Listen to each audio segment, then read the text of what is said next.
ईश्वर का हिसाब अटल है, कभी वो छोड़ता नहीं है, कभी बकाया नहीं करता, कभी भूलता नहीं है, कभी उधारी नहीं रखता। वो देता है, देता है, हर हाल में देता है। हाँ, थोड़ा सब्र तो करना पड़ेगा, ध्यान तो रखना पड़ेगा।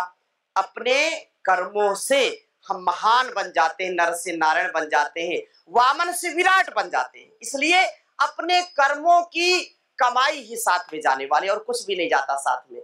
ऐसी कमाई कर लो जो संग जा सके, मुश्किल पड़े तो राह में कुछ काम आ सके, मुश्किल पड़े तो राह में कुछ काम आ सके। संसार का जितना वैभव है ये परलोक में कुछ काम आने वाला नहीं है। अरे परलोक की बात छोड़ो, यहाँ भी कभी कभी ऐसा संकट आता है कि सब कुछ धरा का धरा रह जाता है। होता कि नहीं ऐसा होता? इसलिए सच्चा पिता परमात्मा है।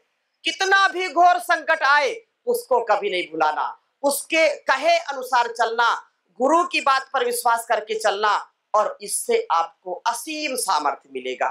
कि आए संकट घने, आए संकट घने, चाहे शत्रु बने सब जमाना, उस प्रभु को कभी ना भुलाना, उस प्रभु को कभी ना भुलाना। वो है अपना तो संसार अपना, वो न अपना तो कोई न अपना, बिन दया दृष्टि के इस सकल सृष्टि में ना ठिकाना, उस प्रभु को कभी ना भुलाना। उसको भूलें तभी कष्ट आवे, उसको भूल जाते तभी तो कष्ट आते हैं। उसको भूलें तभी कष्ट आवे, रोग संताप आके सतावे, बिन दया दृष्टि के इस सकल सृष्टि में ना ठिकाना, उस प्रभु को कभी ना भुलाना, उस प्रभु को कभी ना भुलाना। उसको सदा याद रखिए। और भक्ति भजन के लिए भगवान ने जीवन दिया, सेवा और सुमिरन के लिए ये जीवन दिया है। इसलिए सेवा और सुमिरन करो जितना हो सके।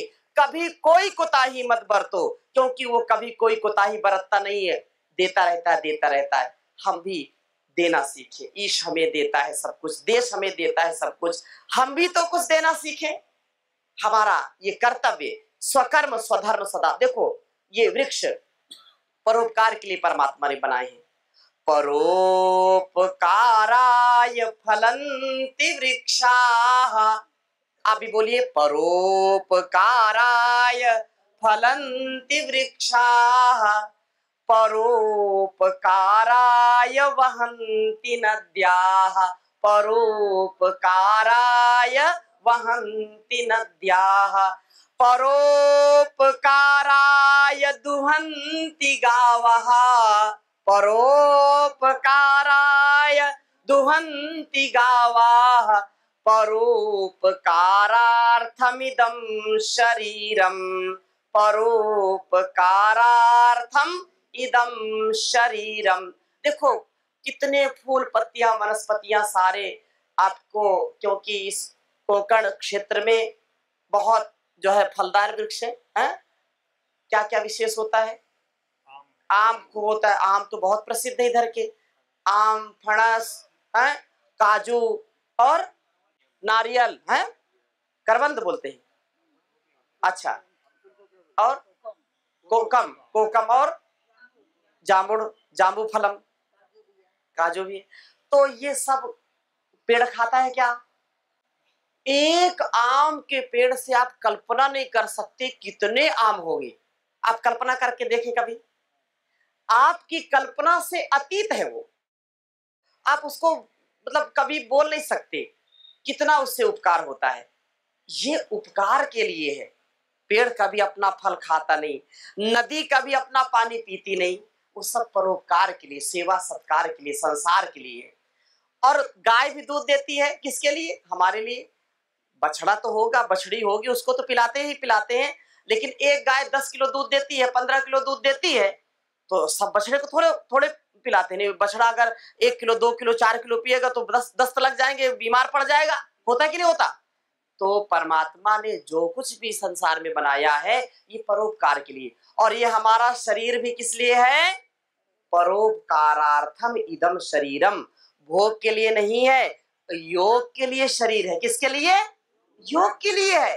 और दिन भर हम सुबह सुबह भक्ति योग ज्ञान योग में आप पूरित हो, योगाभ्यास करें और दिन भर कर्म योग। सुबह सुबह योग और दिन भर कर्म योग करो। विषयान मुक्तिम इच्छसि चेतात। बहुत सुंदर बात कही है।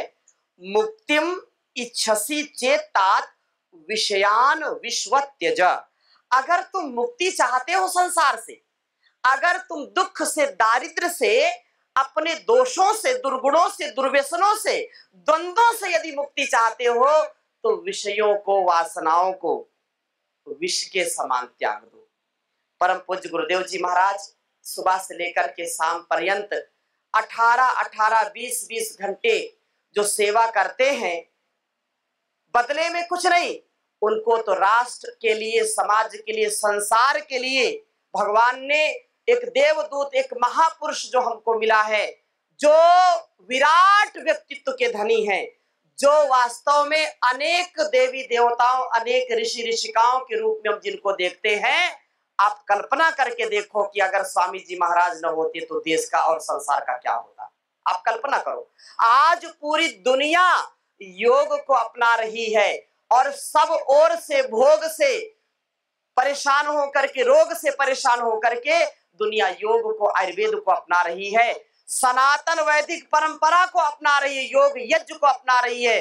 और इसमें आज के इस वर्तमान युग में इस कार्य जो आज पूरी दुनिया को गौरव दे रहा है वो परम पूज्य योग ऋषि स्वामी जी महाराज की देन। एक बार जोरदार अभिनंदन करें। आज हम सबके पास जितना भी सामर्थ्य है, अगर हमारे गुरु ना होते तो हमको ये सामर्थ्य मिलता क्या? बोलो ना। अगर स्वामी जी महाराज, आचार्य जी महाराज ना होते तो हम यहाँ होते क्या? तो सच्चे अर्थों में परम पूज्य स्वामी जी महाराज ने पूरे धरती को एक कर दिया है, पूरे भारतवर्ष को एक कर दिया है। इसलिए एक संकल्प हम सब भाई बहनों को लेना है कि पूरे कोंकण को, पूरे इस रत्नागिरी को और पूरे महाराष्ट्र पश्चिम को योग में सबसे आगे करना है। ऐसा संकल्प आप सबको लेना है।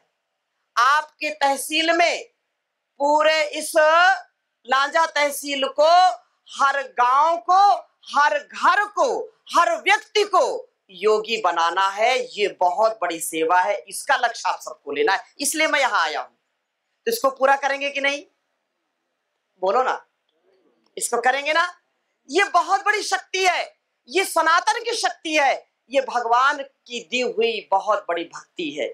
इसलिए आपको घर घर, नगर नगर, गांव गांव, डगर डगर, व्यक्ति व्यक्ति में योग की शक्ति को जगाना है, आध्यात्मिक शक्ति को जगाना है और अपनी सोई हुई शक्ति, अपनी सोई हुई अस्मिता को, अपने सम्मान को, अपने गौरव को पुनः विश्व स्तरीय बनाना है। क्योंकि ये राष्ट्र महाराष्ट्र के बिना अधूरा है और महाराष्ट्र जब अपने आप में आता है तो इतिहास बदल जाता है। बोले छत्रपति शिवाजी महाराज की, छत्रपति संभाजी महाराज की। तो ये गौरव हमको निसंदेह सबके अंदर जगाना है। और मैं आह्वान करता हूं कि इस तहसील में जो ग्राम पंचायतें हैं, गांव हैं, उन गांवों में आप जाएं और प्रत्येक गांव में भी अपनी टीम बनाएं और फिर 200, फिर 500 ऐसे कार्यकर्ताओं को तैयार करना है। ऐसे कर्मठ कार्यकर्ता, कर्मठ योग शिक्षक तैयार करना है। सहयोग शिक्षक प्रशिक्षण लगाइए और हर गांव से 10-10, 20-20 लोगों की सूची लीजिए और हर गांव तक के पहुंचे। क्योंकि योग करने और कराने से व्यक्ति के जीवन में सुख, शांति, यश, कीर्ति और आरोग्यता आती है। घर परिवार बचता है। याद रखना, बिजनेस व्यापार बचेगा, चरित्र बचेगा। क्योंकि अगर योग नहीं करेंगे, नहीं कराएंगे तो बच्चे रोगी होंगे, संतानें रोगी होंगी, वो दुराचारी व्यभिचारी होंगी, भ्रष्टाचारी होंगी और नशेड़ी होंगी। तो नशे से भी बचाना है उनको, अधर्म से बचाना, उनको पाप से बचाना है तो योग करना और कराना है, संपूर्ण जीवन को दिव्य बनाना है। तो ये बहुत बड़ी सेवा है। मैं आह्वान करता हूं कि आप में से जो लोग पूर्णकालिक सेवा कर सकते हैं, अपने तहसील में, अपने जिले में जा करके, अलग अलग जिले में, अलग अलग तहसील में और पूरे प्रदेश में जा सकते हैं तो बहुत अच्छी बात है। सब जगह नहीं जा सकते, सब जिले में नहीं जा सकते, सब तहसीलों में नहीं जा सकते, तो कम से कम अपने तहसील को ही एक संकल्प ले लीजिए। जो गांव है, ग्राम पंचायतें हैं, एक एक व्यक्ति इस तहसील से आप 50-60 लोगों की टीम बना लीजिए और एक एक ग्राम पंचायत उनको गोद दे दीजिए कि एक ग्राम पंचायत की जिम्मेदारी आपकी है, एक ग्राम पंचायत की जिम्मेदारी आपकी है। और फिर वो एक एक गांव को, एक एक दो दो व्यक्ति को दे दे कि आपको पूरे गांव का ध्यान रखना है, योग सिखाना है। तो ये काम बहुत बड़ा नहीं है। एक सूची बनाइए कि गांव में कितने लोग बीमार हैं, कितने लोगों को घुटने के दर्द है, आपको सैकड़ों मिल जाएंगे, मिलेंगे नहीं मिलेंगे? कितने लोगों को डायबिटीज है, आपको सैकड़ों लोगों की सूची मिल जाएगी। कितने लोगों को पाइल्स की शिकायत है, कितने लोगों को कब्ज की शिकायत है, कितने लोगों को सिर दर्द होता रहता है, कितने लोगों को, अरे भयंकर बीमारियां हैं भाई। आप सूची बनाएंगे तो थक जाएंगे, इतनी बीमारियां हैं। आप संकल्प करिए और योग कक्षा लगाइए, 2 घंटे तो जरूर इसको करना, खुद भी करना और दूसरों को भी कराना। कितनी बड़ी सेवा है। लाखों लाख रुपए लोगों को बचाएंगे, उनका जीवन बचाएंगे, उनको चरित्रवान बनाएंगे, उनको सनातन से जोड़ेंगे। योग करिए, यज्ञ करिए, आयुर्वेद का प्रयोग करिए, स्वदेशी का प्रयोग करिए। संकल्प के साथ अपने जीवन को जीना है कि एक बार भी मुझको कभी भी बीमार नहीं पड़ना। ये संकल्प, संकल्प से सिद्धि तक, क्या कहा? संकल्प से सिद्धि तक संकल्प करना, पुरुषार्थ करना और उच्च भाव चेतना में रहना। एक पल भी निराशा नहीं, हताशा नहीं, मन में कोई उद्वेग नहीं, कोई उलझन नहीं, कोई गफलत नहीं। अपने जीवन को श्रेष्ठतम जीना है। एक बार भी मन में हताशा निराशा आती है तो ये हमको बीमार करके जाती है। हमारा विचार हमारा उपचार है। हमारा विचार भी क्या है? हमारा उपचार है। हमारा आहार भी हमारा उपचार है। गलत विचार आएगा तो दिमाग खराब कर जाएगा, मानसिक रोग हो जाएगा। गलत आहार खाएंगे तो हमारा शरीर बीमार पड़ जाएगा। इसलिए गुरुदेव महाराज कहते हैं, एक कण गलत आहार और एक क्षण गलत विचार नहीं कभी जीवन में अपनाना है। ऐसा संकल्प लेना है। और जो अपने ऋषि परंपरा है, भारतीय ऋषि परंपरा को अपनाना है। मैं आह्वान करता हूं पूरे इस तहसील में और पूरे जिले में, रत्नागिरी तो बहुत यशस्वी जिला है, अपने आसपास की बनी चीजों का प्रयोग करिए, घर की बनी चीजों का प्रयोग करिए, विदेशी कंपनियों का बहिष्कार करिए, विदेशी कंपनी की कोई भी चीज मत लीजिए। आपको लगता है कि यहाँ पर कोई उपलब्धता नहीं है, बना नहीं सकते, तो पतंजलि का उत्पाद व्यापार के लिए नहीं, ये परोपकार के लिए, सेवा सत्कार के लिए है और इससे सनातन की सेवा होगी। आपका 1 रुपया भी यदि पतंजलि में जाता है तो उससे गुरुकुल, उससे गौशाला, उससे रिसर्च, उससे शिक्षा, उससे चिकित्सा, वेलनेस की सेवा पूरे राष्ट्र को दी जाती है। तो ये गौरव आपको अपने ऊपर होना चाहिए। आप पतंजलि का कोई भी प्रोडक्ट लाते हैं तो प्रोडक्ट तो किसी का भी लाएंगे भाई, कोलगेट लाएंगे, पेप्सोडेंट लाएंगे, वो लूट रहा है, वो पैसा कहां जाएगा? विदेश में जाएगा। करना तो पड़ेगा, लेकिन जब आप स्वदेशी का प्रयोग करेंगे, आपका 1 रुपया भी यदि जाएगा तो वो सनातन की सेवा में लगेगा, वो अपने संगठन की सेवा में लगेगा, राष्ट्र के उत्थान में लगेगा, वो हिंदुस्तान की सेवा में लगेगा। इसलिए इस बात का भी ध्यान पूरा रखना है आपको।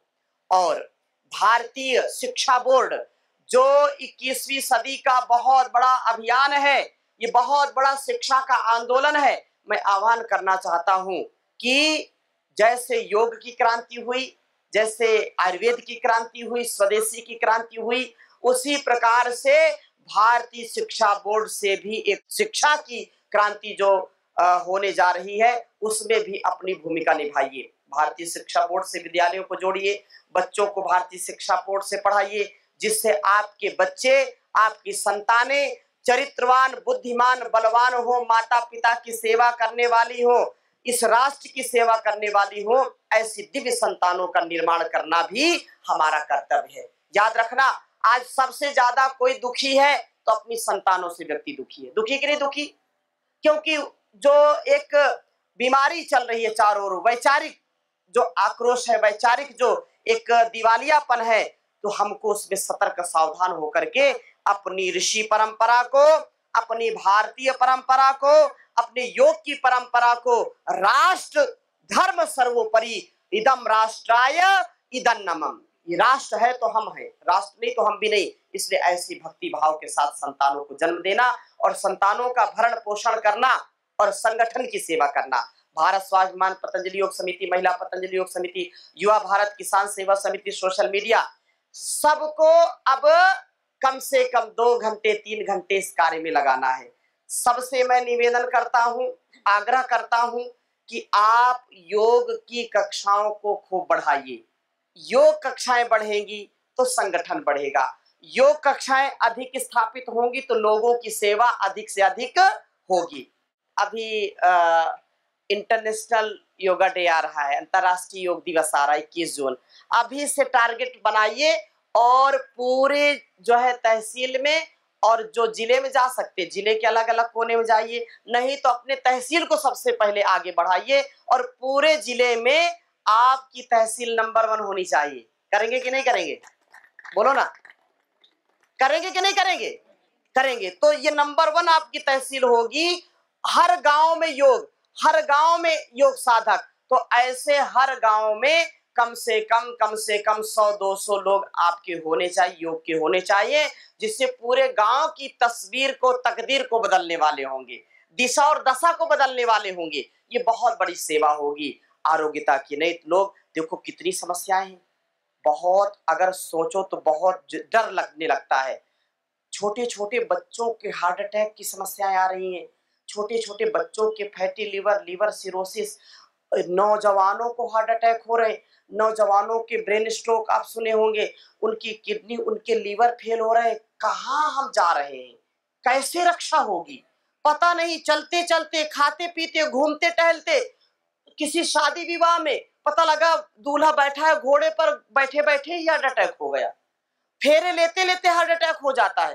कैसे बचेंगे? कोई ना कोई तो उपाय होना चाहिए, कोई ना कोई तो साधन होना चाहिए। तो कुछ उपाय नहीं है, केवल एक ही उपाय है कि योग करो और कराओ, सात्विक दिनचर्या रखो, सात्विक आहार लो। जैसा परम पूज्य गुरुदेव जी महाराज जीते हैं, कहते हैं, करते हैं, वैसा अपने आप को बनाना है, गुरु का प्रतिरूप बन के जाना है और अपने साथ साथ अपने घर परिवार को, अपने समाज को, गांव को ऐसा ही योगी बनाना, निरोगी बनाना, जिससे हम और हमारा संसार, हमारा घर परिवार भी उन्नति को प्राप्त हो। 2 घंटे तो सारे कार्यों को छोड़ करके 2 घंटे घर से निकलो। घर से सबको निकलना है, घर से निकल करके अलग अलग जो है बिखर जाओ। क्या करो? अलग अलग बिखर जाओ। बिखर मतलब अलग अलग, जैसे बीज जो है ना, अलग अलग फूल के बीज पड़ते हैं, चारों ओर उड़ करके जाते हैं, तो जब वर्षा होती है तो आप देखो कहीं इधर खिले, कहीं उधर खिले, कहीं उधर खिले, तो फूल अच्छे लगते हैं कि नहीं देखने में? अगर एक ही जगह वो रहे, कहीं जाए ना तो सब जगह नहीं होंगे ना। इसलिए अच्छे लोगों को बिखर जाना चाहिए। किसी ने कहा कि अच्छे लोग हैं तो क्या होना चाहिए, क्या करना चाहिए? उनको बिखरना चाहिए। बिखरना इसलिए कि जहां वो जाएंगे अच्छे लोगों की संख्या बढ़ाएंगे, और जो बुरे लोग हैं, जो खुराफाती हैं, जिनका दिमाग बिल्कुल गड़बड़ रहता है, उनको एक ही स्थान पर रहना चाहिए। क्यों? एक ही स्थान पर गड़बड़ हो गया तो एक ही स्थान पर गड़बड़ रहे, सब जगह ना हो, है कि नहीं? इसलिए अच्छे लोगों को सदा ही चारों ओर घूम घूम करके अपनी शक्ति का, अपने सामर्थ्य का, अपनी सेवा का सदा ही उसकी वृद्धि करनी चाहिए, जिससे पूरे संसार में, पूरे घर परिवार में, समाज में सुख और शांति आए, वसुधैव कुटुंबकम की भावना हो। तो बहुत सारी मैंने बातें बताई हैं और संकेत में बताई हैं, कुछ स्पष्ट बताई हैं। तो अब मैं सबसे निवेदन करूंगा, सब भाई बहनों को, सब युवाओं को, युवतियों को, बड़े बुजुर्गों को, पांचों संगठनों को अपने अपने संगठन की वृद्धि के लिए आगे बढ़ना है, लोक सेवा के लिए, और इससे बहुत बड़ी सेवा होगी। ये बहुत बड़ा एक अवसर हमको मिला है। हम जो पद प्रतिष्ठा, जो प्रभार, जो जिम्मेदारी हमने पाई है, उसको हमको हर हाल में, हर काल में करना ही करना है। बुरे हाल, फटे हाल नहीं रहना, खुशहाल रहना है। खुशहाल रहो, आनंद में रहो, मस्ती में रहो। और जो मस्ती में है उसकी हस्ती, बाकी सब जबरदस्ती है। तो मस्ती में रहो, आनंद में रहो।